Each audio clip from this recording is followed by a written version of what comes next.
ये आज का हमारा बेसिकली मेन मुद्दा है अवैध रेत उत्खनन का। और इस मुद्दे को ये नहीं है कि हमने पहली बार उठाया हो, ये अलग बात है। मैंने मंच से भी कहा, आपके सामने भी कह रहा हूँ कि इस तरह की संयुक्त प्रेस वार्ता हमने पहली बार की है।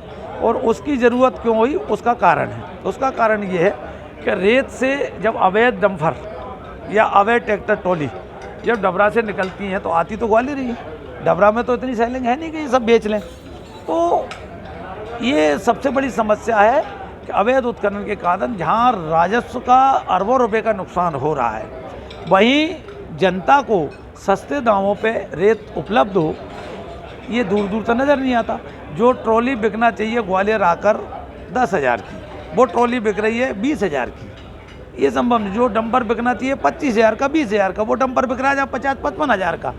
तो एक दूसरा बेसिकली काम मुद्दा ये है कि लगातार 3 साल से हमने विधानसभा में मुद्दा उठाया। तो मैं आपकी जानकारी दे दूं, विधानसभा की कार्रवाई दे दूंगा आपको कि जब मुद्दा मैंने उठाया, मेरे मुद्दे पर सत्ता पक्ष के भी कई विधायक उनमें सहमति दी कि विधायक सुरेश राजे ठीक कह रहे हैं, अवैध उत्खनन के कारण अरबों रुपए की हानि तो हो ही रही है।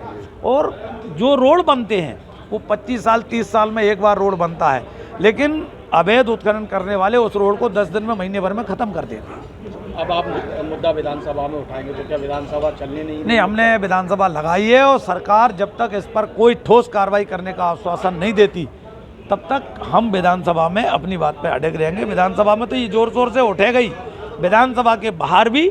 और अगर नहीं हुआ तो अब सड़क की लड़ाई तय मानना आप। हम अवैध उत्खनन कम से कम अपने क्षेत्र से अब चलने नहीं देंगे। क्या लगता है किसके इशारे पे चल रहा है ये सब? देखिए, बगैर सरकार के इशारे पर जब तक सरकार का कोई जनप्रतिनिधि इसमें भागीदारी न निभाए, क्या ये संभव है? मैं आपसे पूछना चाहता हूँ, क्या विपक्ष के लोग चला सकते हैं? क्या विपक्ष के लोगों के इशारे पे चल सकता है? नहीं चल सकता। ये टोल प्लाजा है, वहाँ पर भी ओवरलोडिंग हो रही है और